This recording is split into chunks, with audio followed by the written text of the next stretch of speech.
Welcome, sinners, to the Cinamen podcast. I'm Chris. And I'm Tyler. And today we're going to talk about Christopher Nolan, the legend, the most iconic filmmaker of today's world, arguably. So sit back and enjoy and prepare to have my words tickle the inside of your eardrums. And if you like what you hear, don't forget to like, share, subscribe, any way possible. Write us in the dirt on your mom's window. Seriously, if you're trapped on an island, put it like in like the sandbar, like Castaway style. We'll see it. Write it in a note, put it in a bottle. We'll Google Earth it. Because you can see that on there. Yeah, so don't be a dick. Support the podcast. I want to dive head first into this, or let's start with Interstellar. I think you want to start with Interstellar. Yeah, it's the most recent. It's the most recent Oscar-winning piece of work. Did it win an Oscar? Probably. It's Christopher Nolan. I just assume Nolan and Oscar go hand in hand. Go hand in hand. Yeah. Well, it was up for Best Picture, I believe. It's a great movie. Safely say that. It's a great movie. It had Matthew McConaughey coming fresh off his Oscar win. What did he win an Oscar? Dallas Buyers Club. Still never seen that. Neither have I. But he plays that AIDS victim. Yeah. Jared Leto. Okay. Was the guy in drag or the guy dressed as a girl, whatever. Yeah. See, I heard a couple things about it, but I never actually. I know it's Matthew. Mr. All right, won an Oscar. So that alone means it's probably worth seeing. For sure. But I did not finish Interstellar. Unfortunately, my kids prevented that. How far did you get? I got I saw all the way up to McConaughey just dropped the bombshell on Hathaway about, hey, I'm not going to make it, but you are. Good luck. See ya. Yeah. So I don't know, 15, 20 minutes He's out, about to maybe. He's about to drop into the black hole. Yeah. Okay. So. And it was amazing up until then. What sucks about Interstellar is it's so easy to follow and it's such a great movie, all the way up until the end, and then for me, I just have trouble understanding what he's getting at. They slip into this other dimension, I guess, and they sent him there. They keep dropping the royal they don't really know who that's supposed to be. They are. Yeah. And in this other dimension, I guess you would call it, he can see all four dimensions, being X, Y, Z, and time. Right. So time is the fourth dimension. So is he in like a parallel dimension? Is that safe to say? No, it doesn't look like anything you've ever seen. Okay, all right. You really have to see it. It's he can see in every direction different instances of the same location. Okay. So the X, Y, and Z are pretty much set, and it's the time that shifts. Okay. And he sees through the bookshelf at Murph. It's Murph, right? Yeah, it is Murph. Yeah, Murphy. He sees through at her, and he finds the time back when she was investigating the ghost. Right. And he would push out the books. Poltergeist? Yeah, so it's this real emotional scene, and he's yelling at Murph not to let him go, and he does the Morse code. He does say or stay, make me stay, and she tells him to stay, and obviously he's not going to stay. Man, that's nuts. And he also does the thing with the gravity to give him the coordinates. Right. And do him and Hathaway both make it back to Earth? Yeah, I can't remember. I think they end up on the spaceship that's headed, because she figures it out. Murph figures it out. Figures out that she figures out how to get everyone off Earth. Okay. Right. And so I think they pick up in the spaceship, and he goes and he sees her, and she's old as fucking dirt, she's dying. Is it Murph is? Yeah. Oh my gosh. Because she's old. I mean, she's right, old. Yeah, she's old as hell. Gone that long. And he comes back and he's like, I know you figured it out, and I love you, and I'm here now. And she's like, I've got all my family here now. You can go. You need to be with Brand, who's already on the other planet, starting to set up. Which planet? Now, which planet are they on? Is it the one? There was only one left. Oh, the one that they didn't have fuel to get to. Yeah. Okay. Yeah. Okay. So that planet was Edmonds or Edmonton or something like that. Yeah, I'm not 100%. Yeah. Okay, I got you. But yeah, so they end up there, and it's touching. It's a great movie, and the ending is great. They do this. They talk about love, being able to transcend time and space. Right. And I don't know really where he was going with that, but it's a great movie, phenomenal movie. Oh yeah. It was. I love the score of it. Even during all the action stuff, it wasn't scored like an action movie. It felt like an opera almost. The way. And where he had silence, showing that space was just this vast emptiness. I thought it was an amazing piece of work. The person that he had doing the score, I think, also did the score on Inception and maybe as far back as The Prestige, but definitely This one and Inception. He's worked with them on a few things. Yeah, and when he was giving him direction on how to do the score, the only guidelines he really gave him were like the heart of what's going on, basically the relationship between the father and the child, right? He wanted it to have that feeling. He didn't want it to be bound and restricted by the sci-fi genre, so he didn't even tell him it was a sci-fi movie. He didn't tell him the plot. He just said, I need you to get across this feeling, this connection, this love that the father and daughter have for each other. And it's really great, and I actually heard that before I went back and watched it, and you can really tell, like, it doesn't have a sci-fi feel. No, it's seamless to where, like, if I wasn't looking for it, I wouldn't have noticed it. Right. Yeah, I guess that's what I meant when I said doesn't have like an action movie feel. Like Yeah. you almost feel like the music was so operatic, like this beautiful like violin piece going. Yeah, and there's not really a lot of action. I mean, there is, but it's not as much as you would expect. Yeah. From a sci-fi movie. He wanted, I don't know, he just wanted to do something different, I guess. In this, spoiler alert here, the Matt Damon twist. Oh my god, like I did not see that coming. Yeah, it was so good. And I think he was there for like 23 years just by himself. Or was he there for? I know someone was. That's what I was gonna. Were they on that planet? The other guy was the one on the ship. Yeah. So he was there for 23 years. Yeah. By himself. Okay. Is that? Yeah, man, that's crazy. I don't know. I couldn't do it.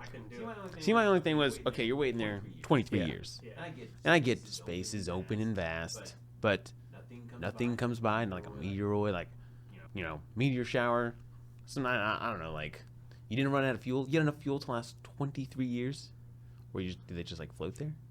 I don't know. Yeah. I don't know the science. Yeah, behind I don't it, think. so I could just. I don't think you need fuel. I think it's probably in orbit around okay. something, because he definitely wouldn't have enough fuel for 23 Man, years. yeah, that's crazy. And then a planet with all the water. Whoa, Yeah, that's not a mountain. that's crazy.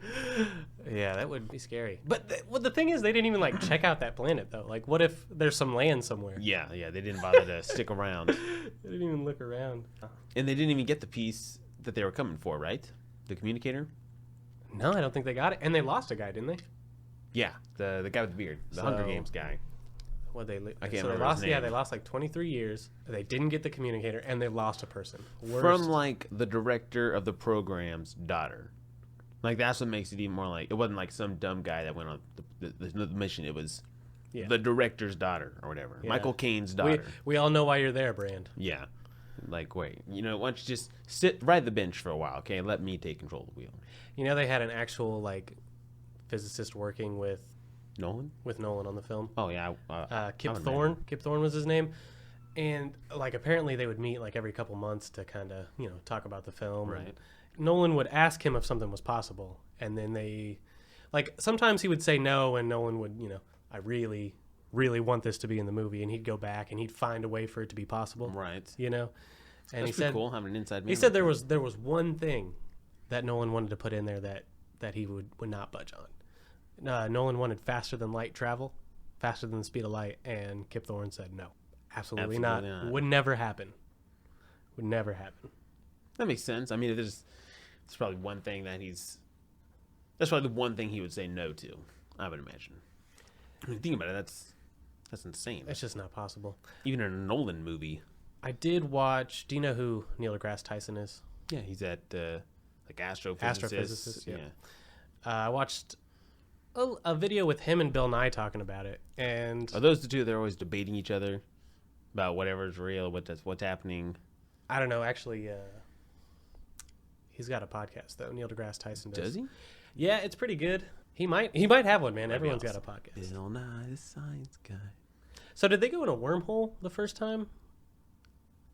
It wasn't a black hole? No, because remember they said they put it there, Oh. and the wormhole just let him out near that black hole. Okay, yes. Yeah, that's what he was talking about. Because he did the paper trick where he like folded it to show that they put this here so you could jump Through. Yeah, jump through. Yeah. You skip the, going like a 100-mile trip to making it 1-mile trip. Yeah. Oh, but yeah.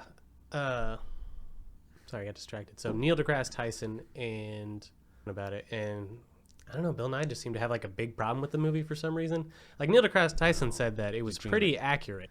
Like the science was pretty accurate in the sense that time could be another dimension or time could be another Right. dimension, and then in another dimension we could bypass time, theoretically. Mm-hmm. Bill Nye was drinking his haterade that morning. I guess so, and it So was pissed in his cornflakes. I guess so, man. It was kind of that's a sad. shame. I just supported that guy too. I take it back. No, I still love Bill Nye. Can't hate that movie. I don't know. It was interesting to see how, when they're talking about the background of what had happened on Earth or whatever. And did it ever actually say what year the movie was taking place in? I don't think so. I don't think it did either. So we're assuming it's They did say there was no wars, right. which is cool. I mean, most of the world's dead, but Right. at least we're not killing each other. Just get rid of all thought of leaving the planet, literature, anything like that. Your planet there. That's an interesting concept. Well, that's one thing Neil deGrasse Tyson and Bill and I were talking about was, why would you leave? They just thought it was like unheard of that you would leave instead of trying to fix the planet. Right. Because not that it's not like awesome to go out and live out in space. And like Bill and I was talking about like going to live on Mars. He's like, you don't want to live on Mars. You step out, you step out without your suit and you're dead. He said, I want to go to Mars and come back. Because, to live on a brand new planet would come with so many challenges. If there's any way possible to save the Earth, that would be the easier, Yeah. more realistic route. Yeah, you have to build from the ground up almost, But that's not why you watch a movie. That's true. You watch a movie to be amazed. And it was a visually stunning Watch a movie movie. to lose They yourself. didn't use any green screens on the movie. Really? Yeah, no green screens. He uses practical effects if at all possible. He'll digitally enhance, Right. but he wants to stick to practical effects. Yeah, I've heard that. Especially in his Batman movies. Those 3 amazing Batman movies. Oh my gosh. See, I didn't get to watch those again. I love Dark Knight. The Dark Knight scene, since you are familiar with it, where Yeah. he flips the semi-truck, Mhm. that's real. They legitly flipped a real semi-truck end over end. I wonder how much more expensive it is to do practical effects. I don't know. I mean, It's got to be a lot more expensive. you think? I don't know. See, I think that's why the movies always have big budgets, is the CGI. I mean, I don't know. You think so? God, I mean, you You'd look have at you'd have to. you Pay look people. at Transformers, and I mean, all those robots are CGI.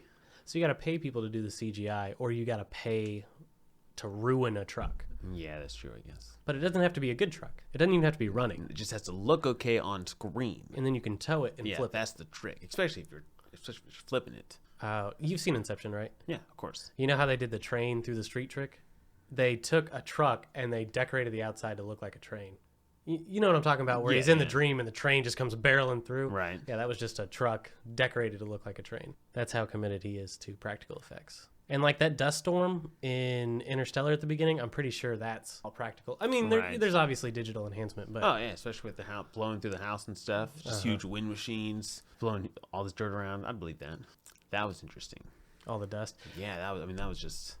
Yeah, they had to like It was every just- time when they had to start eating dinner, they had to flip the plates over and wipe Yeah, them all down. yeah. That was just a unique take on, I don't know, like not apocalyptic world. I mean, a doomed planet. Yeah, I don't think we've ever seen that before. And then they had the last harvest for okra. Yeah, yeah. That was, and like corn was going extinct. I don't even like corn the that number- much. How much corn could you actually eat before you just want to kill yourself? For me, not much. I don't like corn. I mean, you have cornbread and corn chips See, and I like cornbread. tortillas. Oh, yeah, okay. You use corn. I guess we use a lot more than people think. Well, you can. I mean, I don't eat cornbread all the time. I mean, unless I'm eating a corn dog. No, corn chips. Oh my gosh. What'd you think of Tars? I thought that was cool. Kind of gave it like an old 50s cult sci-fi movie feel. Like, oh, there's this robot that can do all these amazing things, and he helps us on our journey. Yeah, they wanted. I thought it was cool. They wanted to create a robot, and they wanted to stay away from the humanoid Right. looking, Yeah. typical, stereotypical That robot. makes sense. And then the main guy from Mythbusters with the red hair, I saw an interview with him, and he was talking about Interstellar, and he said that's the one part of the movie that he really loved was the robot. Do you know who voiced the robot? I mean, I thought he had a I'm not familiar sure. voice. It was a throwback to. Have you ever seen 2001: A Space Odyssey? a long time ago. Well, it's a Kubrick film, and it's one of his favorites. And Tars is a callback to that Yeah. movie. I've never Makes actually seen sense. it, but he said the design of Tars is just versatile if you can figure out the balance. Right. And he said as far as he could tell, there's probably like 7 motors, and he said the less motors and actuators, the better. So I gave him a lot of props on that. And he said it looked good. He just couldn't get wrapped up in the story. That's pretty cool. I mean, at least he went into detail to making a functioning robot. I mean, instead of just being like, oh, we don't got to explain the science behind this, he's like, yeah, I have the science behind this. Like, I can explain to you how this robot does what it does. And it does some amazing stuff. Oh, yeah. I feel like it was better than, like, Doc Ock arms from Spider-Man. It was pretty cool. I heard they were trying to make it, you know, not humanoid, but they also wanted you to still be able to connect to it and feel that. Like, when he goes into the black hole, you're supposed to feel that. Like he's just like a regular character. I just thought it was cool, like, in space when he's like, it's just dead silent. And I'm like, dead silent, but you're seeing all this crazy stuff happen. That's cool. I mean, that's true, right? I mean, you don't hear anything in space. Yeah, I think that's true. No wind, no nothing. I don't know. The guy's the attention to detail, and not at once in the 3 hours I watched it did I sit there and think, oh my gosh, when's this movie gonna end?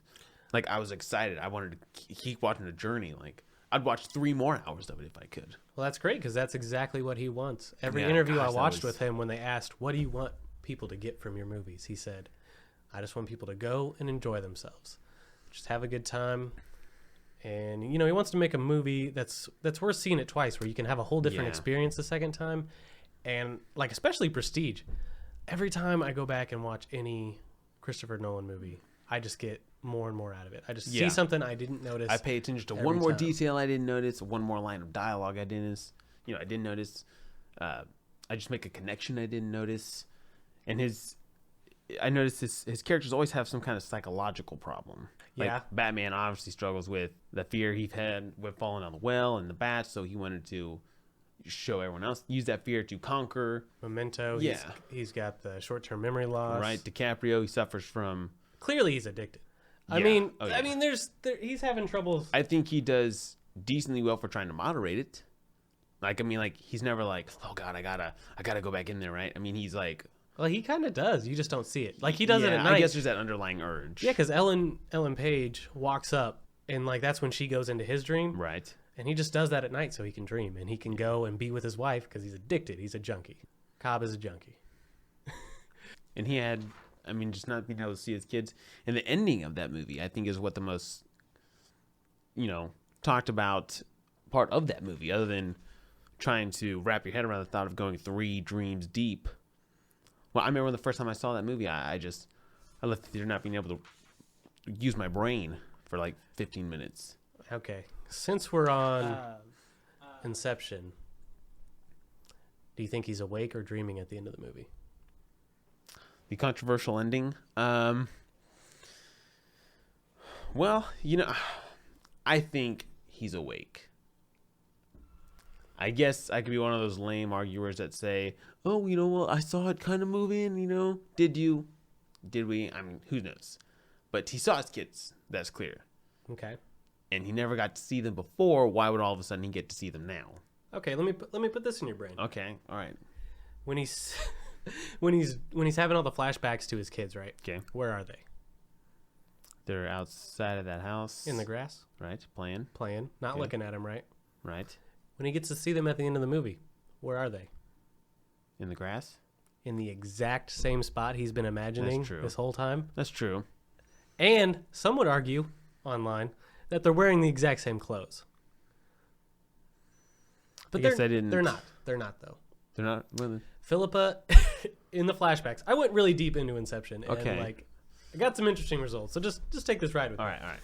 So, Philippa, as a kid, is wearing a pink dress, pink sleeves, everything's pink, right? When he sees her at the end, she's wearing a pink dress with white sleeves. The other kid, James, who actually is his son, that is Nolan's son, is wearing his real son in real life. Yes. Oh, okay, cool. Is wearing a similar shirt. It's not exactly the same. It's similar. They're wearing different shoes. Their hair's a little bit longer. So they're older. Doesn't mean that he's awake. Just means that his projections got older. Okay. Another thing that confirms that he's awake. We'll start with him being awake. Because I'll let you know right now, I'm undecided. Okay. I kind of think he's asleep, and I'll give you some insight on that. But he's wearing a wedding ring every time he's dreaming. If you go back and watch, if he's asleep, he's got a wedding ring on. When he's awake, he doesn't. Okay. And the theory is that that's his totem, is his wedding ring.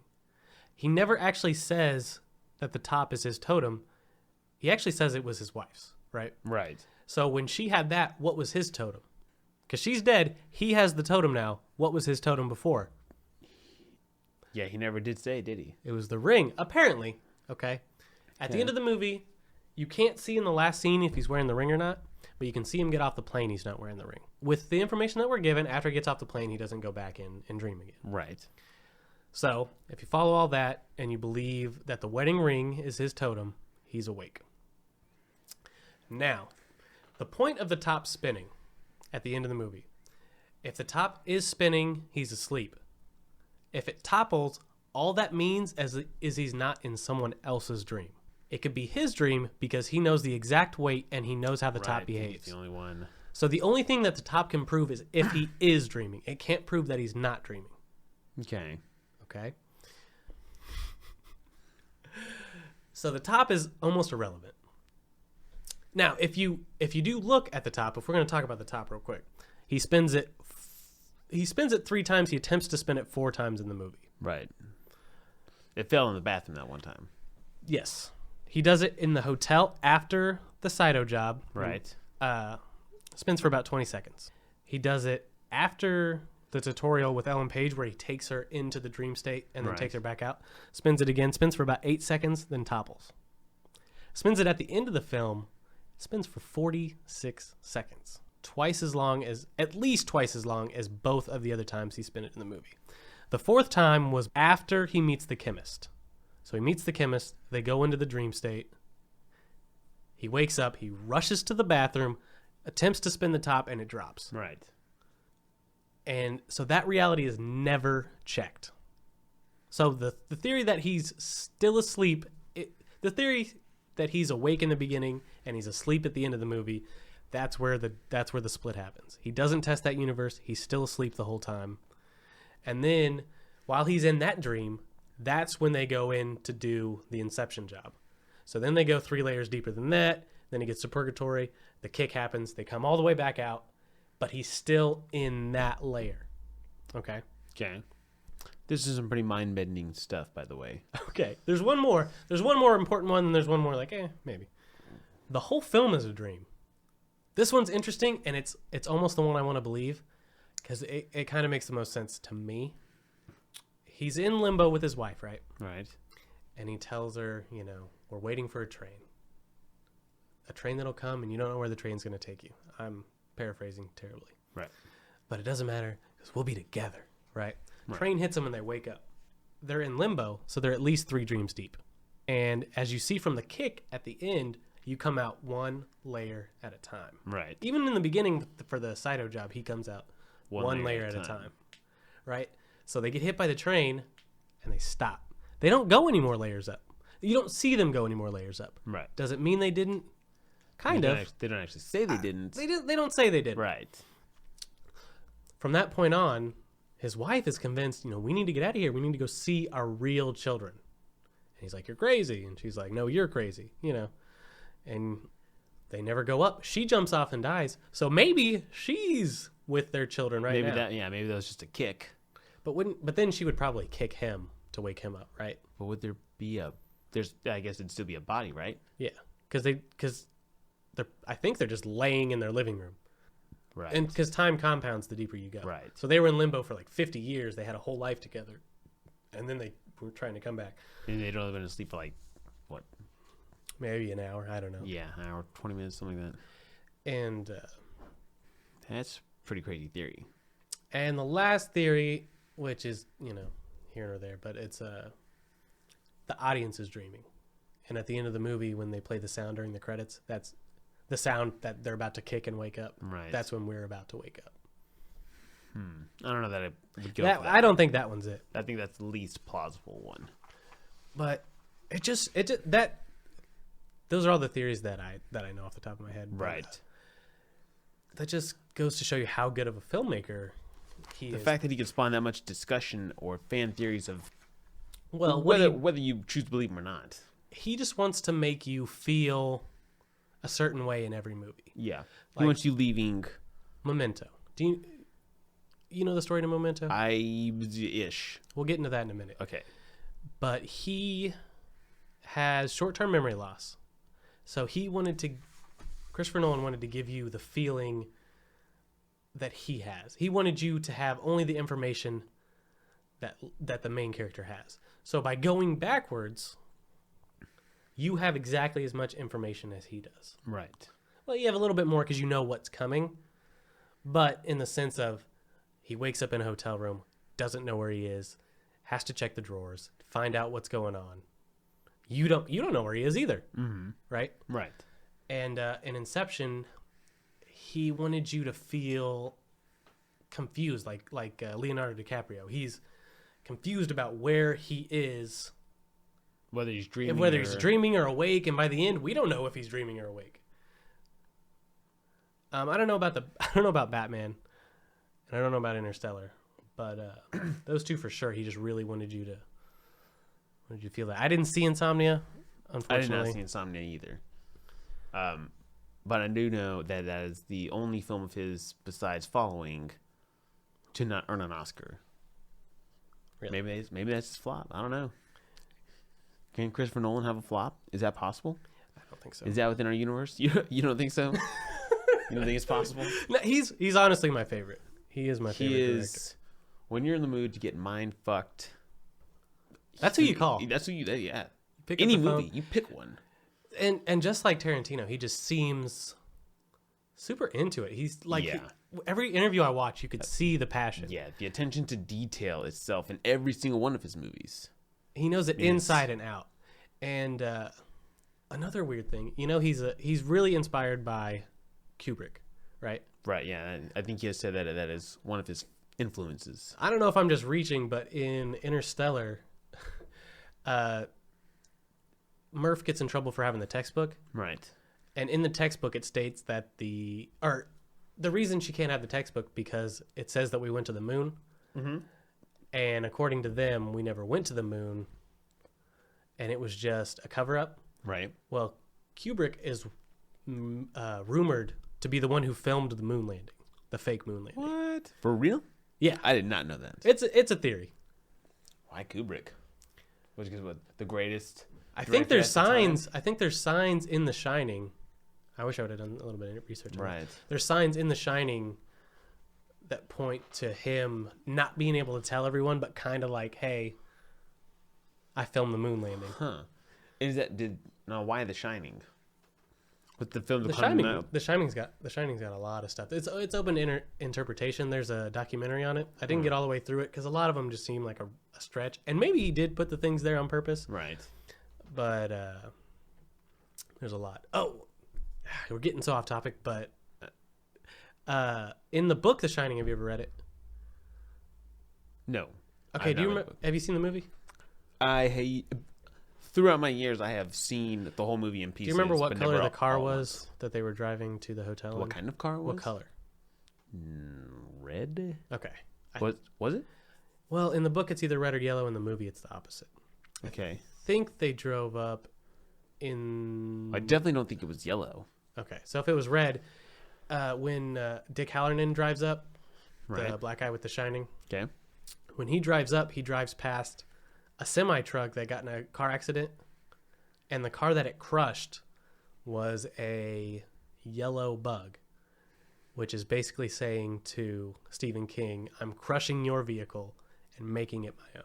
Right. Because he's caught a lot of flack for changing The Shining, for it not being the book, but that's his little wink to Stephen King, like, hey, this is my movie, not your book. Yeah, I heard Stephen King was not happy with Kubrick's version. Yeah, let's not get on that because I think most of his books have been ruined as movies. I love The Shining. I love the movie. He didn't win awards for no reason. I think the book is better than the movie for sure, though. I mean, I would say Nolan is probably on Kubrick level by now. I like him more than Kubrick. I do love Kubrick, but I can't watch. I'm talking his overall legendary status. Yeah, among for sure. The film audience everywhere. I mean, he was the last one to take a hero franchise, right? DC or Marvel, and do whatever he wanted with it. everything now is canon with some universe. And he made it so dark. I mean, And Fox I has love it. X-Men and Marvel has their stuff, and Sony and Marvel just now signed for Spider-Man, and all Warner Brothers has DC's whole roster. So is Spider-Man going to get to be in Avengers? Yeah, that's what they say. That Tom Holland has been cast. I've seen some videos of him doing some stunts and stuff. He's definitely the youngest actor to play Peter Parker. Well, that's cool. I like Spider-Man. Yeah. Now I heard. Speaking of superheroes, I had heard Affleck sought Bale out as, to get advice on Really? being Batman. I mean, obviously Bale Mm-hmm. had his influence. Oh, where's Rachel? His gruff, overly gruff interpretation of Batman's voice. I think everything else about him was good as Batman, though. I think the costume was pretty badass. I like Christian Bale a lot because of the Prestige. I like Christian Bale a lot for a lot of the stuff he's done. American Psycho, The Machinist. Prestige. I've not seen the Machinist. It's cool, man. He's like super skinny. The Like, Fighter. I mean, the guy is just. he's. I can't remember if he's skinnier in The Machinist or not, but he's pretty skinny. Like The that. Machinist is where he was like 90 pounds or 100 pounds. It's rough. And then he went to Batman right after that. Nolan gave him like 3 months and said, "Hey, you need to reach. You need to beef up. You need to beef up." And the amazing thing is, he went too buff, and Nolan said, "You actually have to take off." That can't be good. I believe it was like 15 That pounds can't be maybe good or for so. him. Isn't that crazy? And then he had Actually, to. he did that in like 3 months. He had to take it back off for the Fighter, right? Because those were at different times, right? Yeah, that was. I think he did that between or before Dark Knight Rises. So he would have had to then beef back up. I definitely think he was the biggest in Batman Begins. And I watched them all, about a month apart. Mm-hmm. But I definitely think he was the biggest in that. Okay. But Batman Begins was such, cinematic storytelling of, the journey to become Batman. Oh my God, Nolan did an amazing thing with Batman.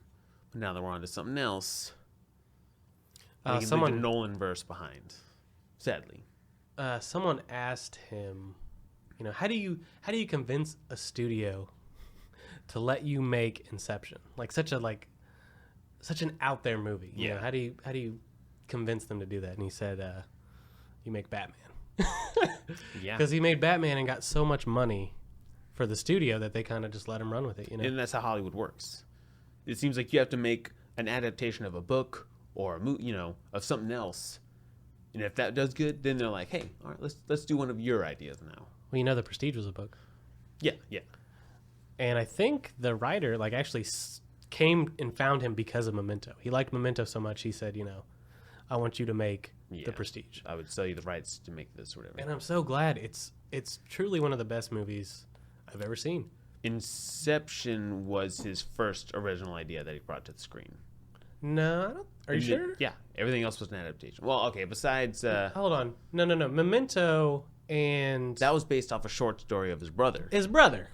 But his I'm brother- talking his own original. Yeah. but Outside of his brother, I can say I wrote something. With You know my that brother he's once. credited as that being the original, the movie, because the screenplay in the movie came out before the short story got published.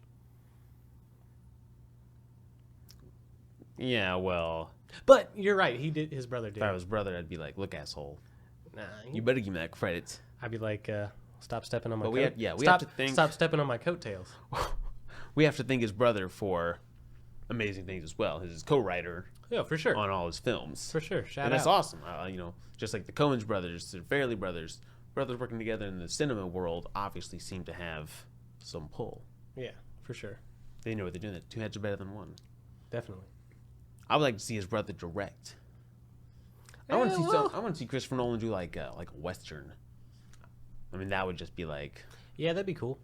do something we haven't seen before. I believe Maybe his not next a one. western. His next one. Horror. I want to see some horror.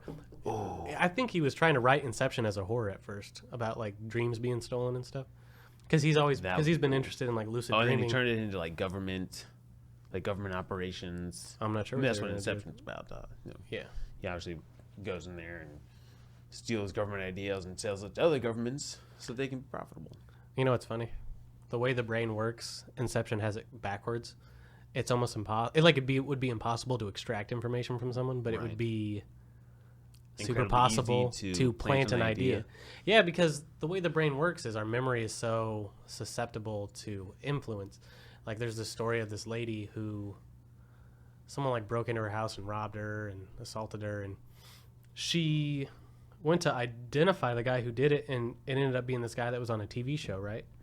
And the guy was like, it wasn't me. I have a airtight alibi. I was on national TV, right? Right. And what happened was he was on the TV in her house or apartment or whatever she lived while she was getting robbed, and she just associated that face with the robber because her brain just made the connection. And that's crazy. Yeah, our brains are made to only focus on what's immediately important. And no one's figured that out. Well, like I said, he got it backwards, but still a great movie. Doesn't take away from the concept. Nolan gets the audience thinking. He leaves you wanting more. He leaves you feeling like you just completed a college course. It's got the most rewatchability of any movies I've ever watched. I believe. Yeah, I can agree with that. Even watching The Prestige this time, I got more out of it than I ever had before. But I also did, learn a lot about it before I went and watched it again. And I remember the first time I watched The Prestige, and I had been told about it, and I had to explain it to this girl that I watched it with, and to her, she just didn't get it. It's a little hard to explain. It is hard to, and it's almost hard to digest. The first time I saw it, I didn't quite grasp what was happening. I was a lot younger. If I hadn't been told what happened, I wouldn't have got it. But because I was told, it made a little more sense to me. And what's funny is right off the bat in The Prestige, Nolan is challenging us. Like right at the beginning, he tells us, "Are you watching closely?" Right? And then he proceeds to show the birdcage trick. Right? And in the birdcage trick, you smash and kill the one bird, right? Right. And then another one appears. Right. Okay? Just like Angier does at the end when he does the teleporter. Right. Right? And it makes the copy, and he drowns that copy. And he comes out. Right? Okay. Now, they also show you the magician that they worked for in the beginning. So Angier and The Borden. Right. They work for that other magician, and then Angier's wife is the assistant. Right. So they come up on stage. Or it's before that. It's the bird trick again. He uses the bird trick a lot. He uses the repetition, right? Right. And Borden's wife, that's who it was. Borden's wife was there with her nephew or whatever. Right. And they do the bird trick, and it kills the bird. And they're like, "Oh, no, wait. Right. It's alive." And he's like, "No, where's his brother?" Right? Right. Where's his brother? Just like Christian Bale. Just like Christian Bale and his brother. Right? So he knows. So like right there, he's like using a lot of foreshadowing. He's foreshadowing his own journey through the movie. Well, just like when they look at the Chinese guy. Yes. And he's living his role. He is making you think he is this weak old man, but he's not. It is a show. He lives his act. That's what Christian Bale does. Yeah. He has to live his act. Him and his the guy Fallon. That's him. Him and his twin. And at the end, you see them in a switch of makeup, and he's explaining it, and you're like, oh my. And it's been so clear the whole time. You're just like, oh my god, that all makes sense now. Like, and like, yeah, because when the Chinese guy's walking out, and Andrew's like, "I don't believe it. I don't believe that's how he does it. He can barely walk. He wouldn't be able to support that." And he's like, he wants you to think. He's like, that's the he trick. He can barely walk. That's the trick right there. He's got total devotion to his art. He lives that every second. And the fact, and I think one of the clues that just, I guess, almost just kicked me in the face was when every time the wife, Christian Bale's character would be like, "I love you," and she'd be like, "Oh, not today." She almost knew. She did know. Like, she didn't know, but like... She had assumptions. She killed herself before Scarlett Johansson told her. Yeah, but she knew... But she knew something was up. Mm-hmm. Yeah, that was... And I think that's great dialogue. That's like great... Like, oh my god. It just hits you really hard. Oh, yeah. Like, if she says not today, what do you say? And he especially was just when like, you go back especially when you go back and watch it again and you know what's going on the whole time. I'm just afraid. I mean, how do they? I don't know. I guess just what I see in the movie. I think about what I don't see in the movie, and I think like, oh, she's talking to my brother, right? Who's portraying me, Uh-huh. and And, she's like, and this so, hits close to home because you actually have a I twin. am a twin, right? So this is very plausible, right? Maybe you say should do this in the Haley is future. talking You know, to me Get you- Haley's talking to me / my brother, Yeah. right? And I'm out doing whatever, and he's taking my spot, and she's like, "Hey, did you come to that decision?" And he's like, "What decision? The decision I asked you, Chris. You know, did you?" You said you were gonna do this. People only see what they want to see, man. You could just say, "Oh, I've been distracted. What decision were you talking about again?" I guess after a while, though. So I'm just so devoted to my tricks. These tricks. Yeah, but these tricks. Yeah, I guess I got to do these tricks. I don't know if you can pull it off for a lifetime, but I guess I'll buy that right now. What's funny is like in the first shot where you see Borden sitting in the audience, right? And he says, "We were two young men at the start of a great career. Two young men devoted to an illusion. Two young men who never meant to hurt anyone." You see Borden, and sitting right next to him is Fallon. Like, he's not, because like him and Angier weren't really. They didn't know. They weren't even, because he said we were two young men at the start of a great career. Yeah, they hadn't even started their career yet. They were just and it's him and Fallon sitting right next to each other. I didn't know that. I didn't pay attention. Yeah, I didn't just notice it on my own. I had to look it up. That's just wild. Yeah, and he said, I don't know That whole movie was just. He says something like, "There's nothing easy about two men sharing one life," and to be that devoted to something where you'll give away half of your life, right? And David Bowie as Tesla, that was awesome. Andy Serkis as his like right hand guy. I don't know who is that. That's Gollum from Lord of the Rings. Oh, really? King Kong. He was like the monkey. Oh, I didn't know that. Oh my god, yeah, he's. Did you see Avengers: Age of Ultron? I did, but I was really drunk. Oh, okay. Well, yeah, the guy Ultron. I really Ultron, don't remember. Cuts the guy's arm off when they're in like Wakanda, getting the vibranium or whatever. That's that guy. Okay. Yeah, that's cool. Yeah, he's a cool. I mean, I like him. But yeah, The Prestige. I really want to read the book. It's by Christopher Priest. Yeah. I've seen it at Barnes Nobles and libraries. I just have not had the chance to. I don't think I'd be able to resist. I would buy it. I think I'll try to do the audiobook. That way I can listen to it at work. But just go buying stuff on a whim. But Nolan liked it, so obviously it's. Yeah. Nolan's next film is a World War II piece.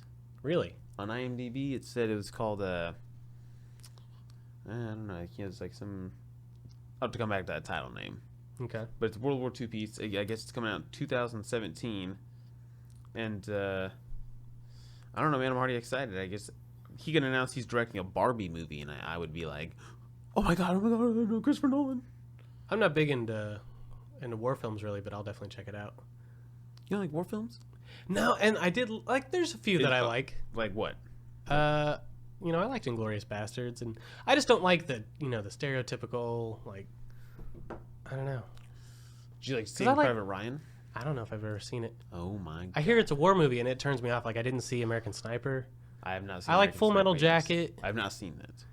I like Tropic Thunder, if you can consider that. Is it a war movie? It's a war movie.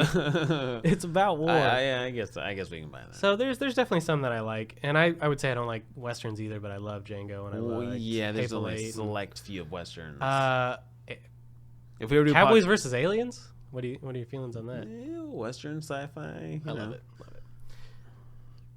But I like it a lot. Yeah, so whatever Christopher Nolan wants to put out, I'm in for the long haul at this point. Dunkirk is what it's called. Dunkirk coming out in 2017. Let's see here. The film tells the story of the Dunkirk evacuation, which took place at the beginning of World War II. I can't say I've ever heard of this Dunkirk business, but I'm excited. July 19th, 2017. Nolan's movie. I'll be there. I'll be there. Because I don't want to be square. No, man, I want to be around. Ooh, that's a good one. I heard Nolan is red-green colorblind. Yeah, I heard that too. Isn't that crazy? Yeah, you can kind of... What does that mean? What do you see gray? Or like shades of... You can't tell the difference between red and green. But what would they look like? How do you not tell the difference? Like I've asked someone, I think I think they're just shades of one or the other, right? You see red or you see green. I don't know if you can get them confused. Like maybe sometimes things are red and sometimes they're green, but it could be either. Like I really don't know. Like if I walk up, I can walk up to some guy and be like, "Oh man, I like your red shirt," and he's like, "You mean my green shirt, you dumbass?" And I'm like, "Oh, I get this." No, that's for real.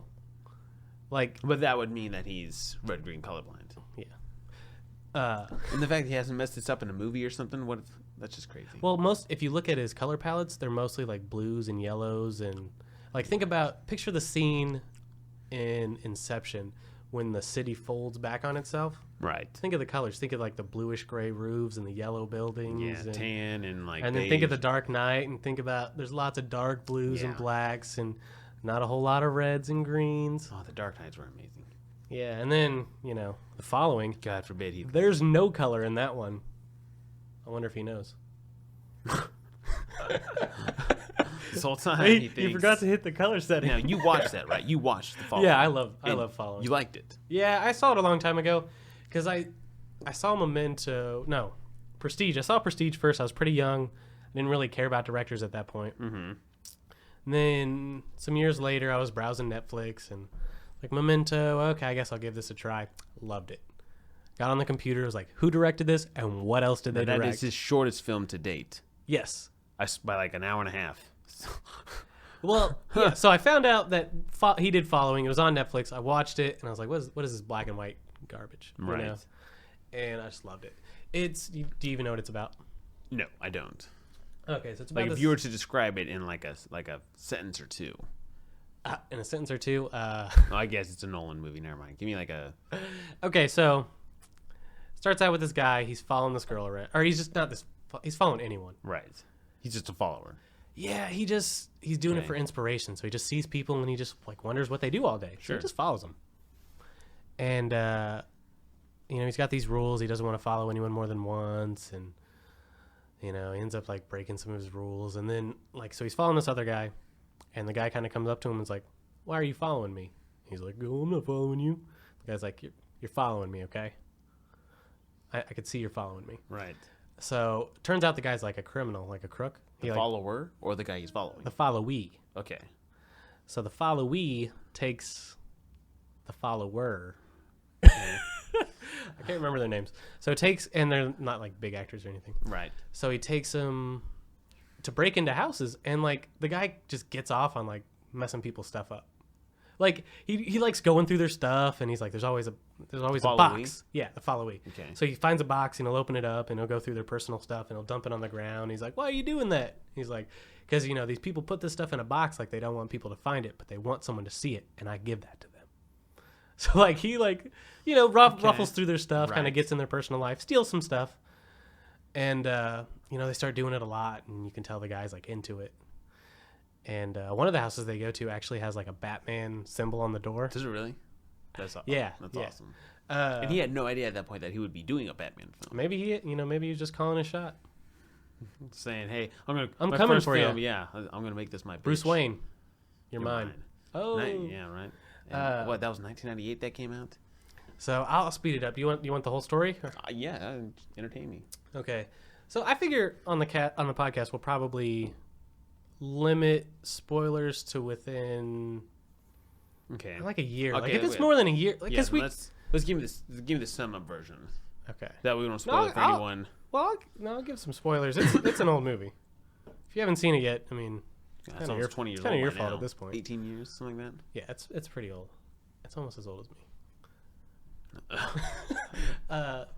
So they end up going in this one girl's house, and he ends up like kind of liking her, and he like follows her outside of the little crimes they're pulling, right? And kind of gets invested with her. They like end up kind of together, like dating or whatever, and she asks him to go steal some stuff out of this guy's safe, right? And he ends up going and taking the money and the stuff out of the safe, but it wasn't what he thought it was. Like she was just trying to set him up because the followee was in on it with her, right? They were together, and I guess he was like breaking into a house or something, and like someone was dead and they saw him leaving the scene. So basically the police were looking for him for this murder that he says he didn't do. I don't know if he did or not. And so the main guy, the follower, ends up hanging out with him so that he can frame him, right? Right. The followee wants to frame the follower. And so he goes in. This guy catches him stealing out of the safe. He kills him with like a hammer. And then the followee ends up like killing the girl so he doesn't get caught. And, that's pretty much it. That sounds pretty solid. Yeah, it was a good movie. That sounds like a good and there's lots of suspenseful- and the twist was good. Like I wasn't expecting it at all. Right. There's definitely more layers than you would think. But they made it for like $6,000. It's one of the Right. cheapest feature films to date. And he used the funding from that to make Memento. Yeah, he went. So basically, he was doing it in London, I think, and he Right. said at Basically that asking time. donations to fund his next film. Well, no. See, he said, and at that time, no budget films were unheard of in London. Right. When he says no budget, he means like he paid for all of following out of his pocket. Right. So, and they kind of brought up a reference to like Clerks. Like Clerks can do it over in America, so Right. why can't we do it?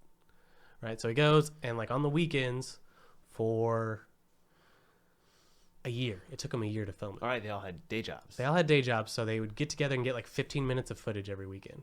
Right.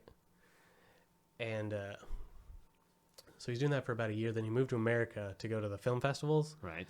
And he said it just so turns out that he got finished writing Memento as he was going around and showing his film at the film festivals. So when people say, what do you have planned next? He has an answer. Like he's like, this is the movie I'm making next. Right. I need help making it, So he gets the funding, makes Memento, and now he's pretty much a god. Pretty much. I mean, he is. Yeah, He is the definition of a god. I think Christopher Nolan, I think God. me too, And after that, he had Insomnia. And then after that is when he started his Batman franchise. So he did 3 movies and got handed Batman. And then he only did Virtual Batman. nobody. And he did like Batman every other movie. That's exactly. only He had- did Batman Begins, The Prestige, Dark Knight, Inception. Prestige came after Batman Begins? Yeah, that was 2005. Prestige was 2006. Wow. Yeah, because he had worked with Christian Bale once before The Prestige. And Jackman was off his coming off X-Men 3. So, Okay. Yeah. right. And then after Inception, he did Dark Knight Rises. And then we're here to Interstellar. It's And crazy. he continues to blow our mind. Well, he's such a genius. Like the way he plans everything out. Yeah. Like in The Following, I keep saying The Following. It's just Following. I think it's just Following. The Following is that Kevin Bacon show on TV. Which is a good show. It's Kevin Bacon. I mean, it's a legend. So he said on a no budget film, the hardest thing to get right's the sound, right? Right. So he intentionally started on like a dialogue scene, so that he could be in like a quiet place where he could get good sound, so the audience kind of gets invested before they realize how cheap this movie actually was. Because like when you're out, on the street and stuff, because he couldn't afford sets and stuff, so he had to just film. Right. He used other people's like family members and friends' houses and stuff like that, and the sound is like not as good for sure. Right. But he says he gets you invested before you realize just how cheap the movie actually Well, is. plus, as the plot unfolds and the plot thickens, and the music, starts to accommodate that. Mhm. It's going to hide some of the, Yeah. maybe unprofessional sound quality bumps along the way. Well, he That's had to do, a solid idea. I mean, he had to do like all like natural lighting and stuff. Oh yeah, I can imagine that. And to like save It's money. dedication to a craft. Well, to save money, they like rehearsed a bunch of times, so they only had to do one take. Right. Save on film, save on time having to be in the location and stuff. Because I think Hollywood, you probably don't get that much rehearsal time to make a feature film. They're all on tight schedules. Definitely. I heard Nolan doesn't completely finish the concept phase of his story before he starts writing, which really struck me as a fellow writer myself. I mean, I feel like I know what the story is going to be and then write it out. Tarantino does that too. Yeah. And to just be like, okay, I think this is going to happen, this is going to happen, this will happen somewhere in the movie. Okay, I'm just going to go for it. That to me just sounds nuts. Like, I feel like I'd have to rewrite the whole thing 100 times. Well, he's just got confidence in himself. Like Tarantino says, you just gotta Find what works. You just gotta be confident And that you once you don't- get yeah. there, You you'll don't be know able what to do works it. until you try it, but once you find it, that's Well, and by the time you get to the middle of the movie, anyway, it's different. Like everything's changed yeah. when you're writing it. Oh yeah, you reach the middle of the movie and you're sitting there like, oh god, why am I writing this? Is this still good? Am I still on point? Do I need to go back? I don't know. I always start off with the intention of just writing it all the way through one draft and not trying to edit anything. And then by the middle of the movie comes, I start going over stuff instead of progressing with new stuff. I'm sorry about what the old stuff I wrote sounds like. It's just a process. And for Nolan to be able to have mastered the craft like he has, directing it, writing it, I mean, it's... Anytime I try to write anything, it just, like, I don't have a good way to transfer the things from my brain to my hand for some reason. So if I ever write anything, I would have to edit it heavily. Oh, yeah. I get the idea out and then move the pieces around. I at least get it to a point where I'm satisfied. I wouldn't say it's perfect, but I can be like, I can read it without hating myself. Without being like, God, worthless piece of shit. Just give up. Be like, okay, that's not too bad. It needs work, but it's not too bad. Now I can appreciate that. I'm sure Nolan's had to go through that at some point. He's inspiring. Yeah, he's a great director. No doubt about it. All right, should we get into Memento? Hit me. Okay. So you've never seen Memento. I've not seen Memento. That's a shame. Because it's definitely one of his best. I'd say it's probably my second favorite next to The Prestige. Okay. So there's a main guy, Leonard, played by Guy Pearce. Right. He has short-term memory loss, and the whole movie is him trying to figure out who killed his wife. Okay. Now, how does he know his wife is dead? That's a good question. The last thing he remembers is his wife's face in like a bag, like being murdered. Like the last thing he remembered is his wife dying. Okay. So every day he wakes up, and the last memory of his wife is like he still kind of thinks she's there. Right. Like he pays someone to come over. He pays an escort to come over, and wait till he falls asleep, and she'll like. This isn't really like detrimental to the story, but like he's like, when I fall asleep, get up, go to the bathroom, and shut the door loud enough for me to wake up. Right? So she gets up, goes and shuts the door, and he wakes up and he kind of reaches over to feel if his wife is still there, and she's gone. Right? So he's like, oh, she must be in the bathroom, gets up, and then opens the door and asks her to leave, because he just wanted to have that feeling of his wife still being around. Right. So he gets all these tattoos all over his body to remind him about who killed his wife. Because he's got certain clues already. He knows the guy's name is John or James G. Okay. John G. Like across his chest, backwards so he can read it in the mirror. It says, John G. raped and murdered my wife. Right? Okay.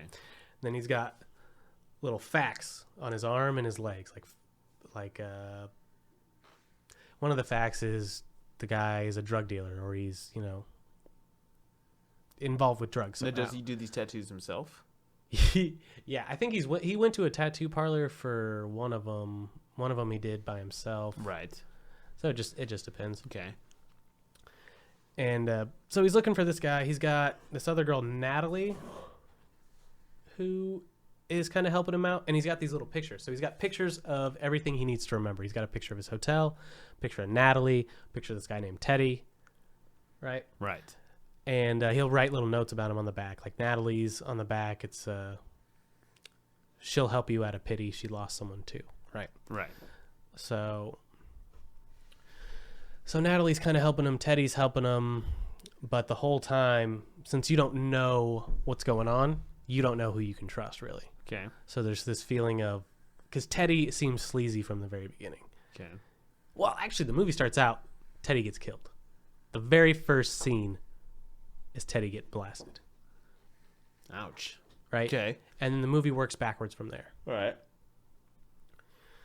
So every scene you see is before... It's a typical... So you know Teddy's dead. Right. And it works its way backwards in the color scenes. So the color scenes go backwards. The black and white scenes, because there's both in this movie, black and white scenes go forward. And There's they both? meet in the middle. So the black and white scenes are before the ending of the movie, and the color scenes are after the ending of the movie. Okay. And they work towards each other.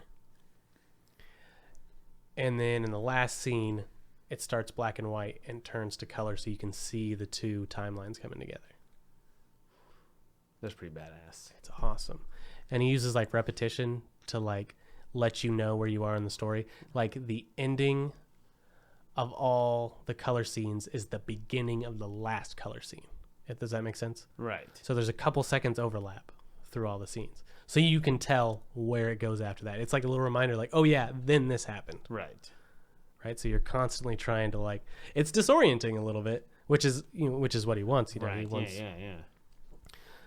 Okay, so it's working back, and it's hard to explain it just because it's such a... Right, and I have every plan in the world to watch this movie. I just obviously cannot get around to it this past week. Yeah, I don't really want to ruin the ending for you. But I like the fact that he gets the tattoos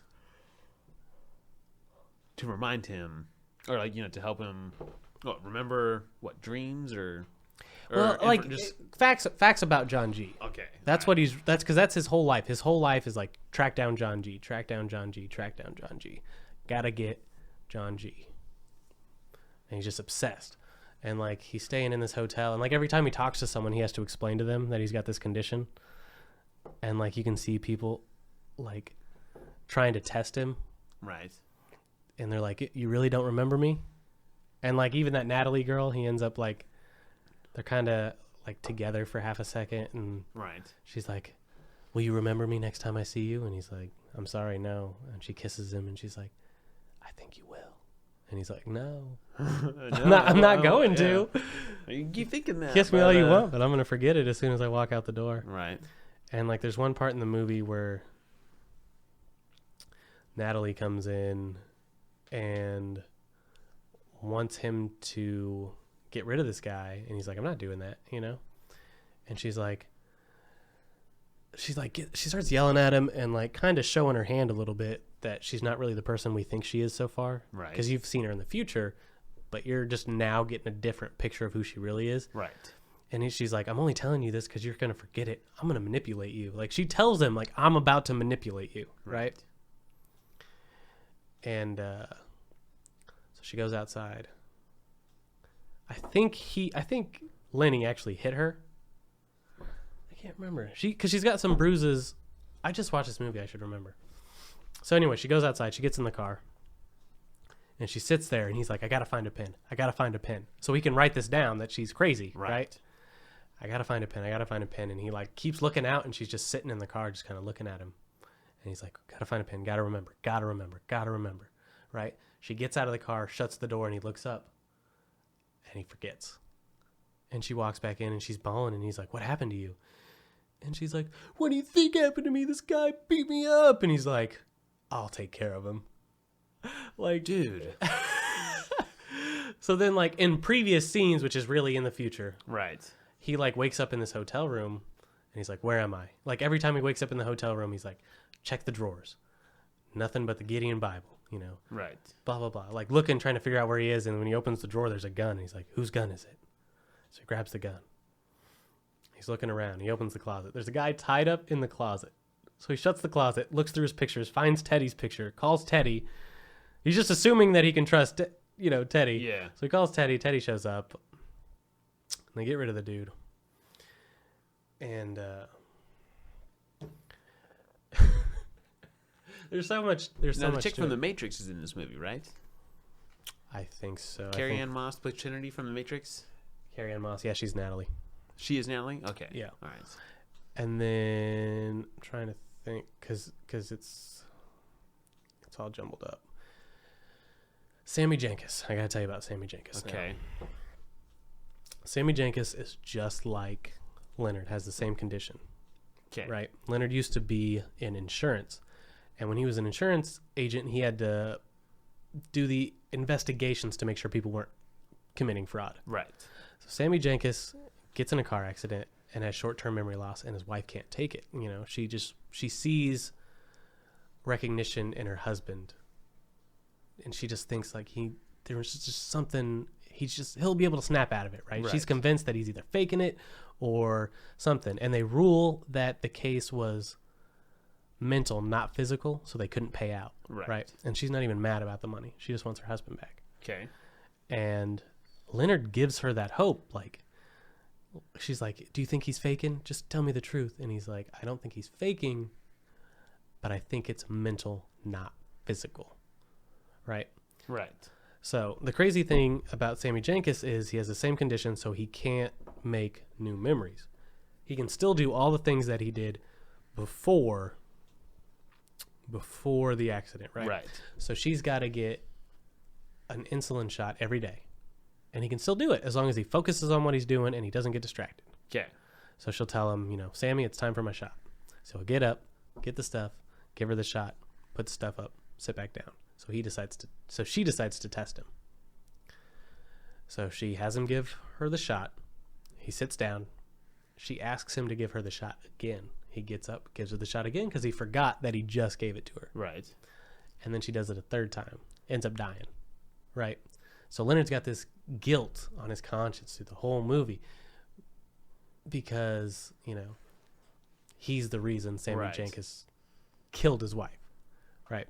Because she got like some kind of sliver of hope from him saying that it wasn't a physical disorder. It was all mental. Now, towards the end of the movie, which is really the middle of the story. Right. Okay, I guess I should explain the black and white sequences. They're all him talking on the phone, telling this guy about Sammy Jenkins. Okay. And so that's kind of how you learn about Sammy. And the guy on the phone, one of his tattoos says, don't ever answer the phone. Because he's not good on the phone when he can't look someone in the eye and kind of see that, like, because you can kind of tell if someone recognizes you or not. Right. Right? Right. So you're like, so he's got to look him in the face. And he doesn't want to talk on the phone. So he's talking to this guy on the phone. He notices the tattoo and he's like, who is this? Click. Guy hangs up. And then he calls back later and it doesn't really answer the phone. So like an envelope gets slipped under his door and it says like, answer my calls. Right. And you kind of, they kind of don't tell you who's on the phone. Right. The running theory I keep seeing online is that it's Teddy. And because the guy on the phone's a cop, right? Okay. And you don't know really what Teddy's deal is. And I'm pretty sure he's a cop. Oh, yeah, no, you do find out at the end that he's a cop. So there's so much to it. So they're working their way back towards the beginning of the story. And he does that stuff for Natalie. And you see him interacting with Teddy the whole time. And you're kind of learning about Sammy Jenkins. And then at the very beginning of the movie, Leonard kills this guy because it's John G, right? Right. And I'm going to read you some of this dialogue that goes on between Teddy and Leonard. So Leonard says, he knew about Sammy. Why would I tell him about fucking Sammy? Teddy says, you tell everybody about Sammy, everybody who'll listen. Remember Sammy Jenkins. Remember Sammy Jenkins. Great story. Gets better every time you tell it. And he says, so you lie to yourself to be happy. There's nothing wrong with that. We all do it. Who cares if there's a few little details you'd rather not remember? Right? Right. Leonard says, what the fuck are you talking about? Teddy says, I don't know. Your wife surviving the assault, her not believing your condition, the torment and the pain and the anguish tearing her up inside, the insulin, right? Basically implying that his wife was Sammy's wife and he's Sammy. Oh, shit. Right? And Leonard says, that's Sammy, not me. I told you about Sammy. Teddy says, yeah, right. Like you tell yourself over and over again, conditioning yourself to remember, learning through repetition. And he says, Sammy let his wife kill herself. Sammy ended up in an institution. Teddy said Sammy was a con man, a faker. Leonard, I never said Sammy was faking. Teddy, you exposed him for what he was, a fraud. Sammy didn't have a wife. It was your wife who had diabetes.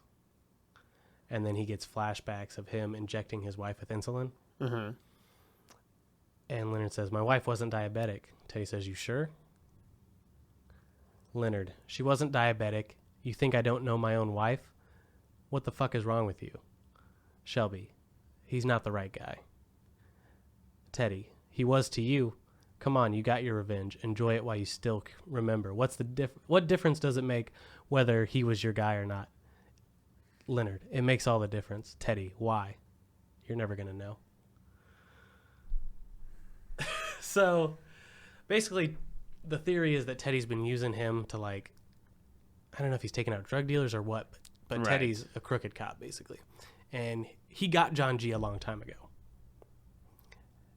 And he just keeps, like, Teddy keeps helping him. I don't know if he's helping him to make him feel better about his situation. Right. Or to help him with his own agenda. He says something like, he's like, I'm a John G. So you find out Teddy's name is actually John G. Right? He's like, there's tons of John Gs. Everyone's a John G. I'm a John G, for God's sake. Right. Right? And so then Leonard goes in his car, flips over Teddy's picture, and, like, writes, don't believe his lies.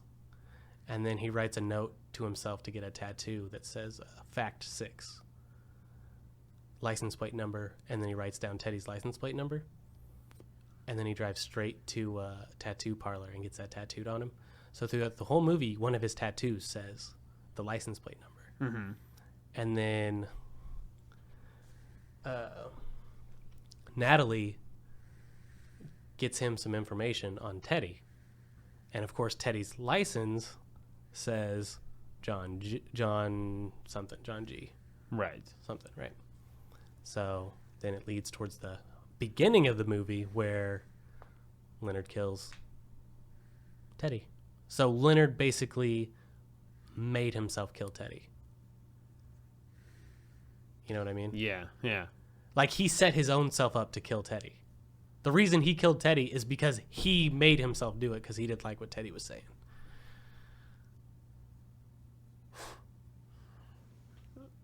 I'm just having trouble processing all this. This is typical Nolan fashion here. It's crazy. It's such a work of art, and I try to tell people to watch it all the time, and it's so hard to get people to actually watch it. I feel like it's some of his most unheard of work. I know my brother liked it. I think Chris liked it. I've never heard anyone that watched it that didn't like it. Yeah, but it's I feel like the movies it's rare that to get find someone that's watched it. I feel like his two movies that get talked about the least are his two, or I guess not counting Following, but Memento and Prestige. Nobody ever talks about them. I don't hear anyone talk about it. Insomnia. Yeah, that's true. Everyone talks about the Prestige. It gets talked about so little that I forgot it was even in the running. Yeah. I should have watched it. Robin Williams, Al Pacino. It's supposed to be a good movie. So I'll take it, I'll take their word for it. But, is that about wrapping it up? Yeah, I think I'm about ready to wrap it up. Can we go ahead here? Yeah, hold on. If you were to suggest to the audience to watch any Nolan film for their first one, what would you say? For their first experience. Now, this isn't saying this is the best Nolan film. We're saying as a first. Well, if you want them to see the best first. Sure. If you're going to recommend any Nolan movie, I'm going to have to go with The Prestige. I'm going to say The Prestige, too. It's my favorite. I can tell it's one of your favorites. It is my favorite. It is overly a mind-bending movie. Great performances all around. You got to pay attention. It's a movie where you can't. Yeah. Every line of dialogue, every detail comes back in one way or another. Just overall 10 out of 10 across the board. And it's way better when you watch it the second time, too. Oh, yeah. It gets better every time you watch it. Yeah. It ages like a fine wine.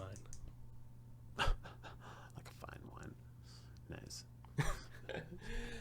All right. Well, I think that's it. That's it. That wraps up our podcast today, guys. See you next week.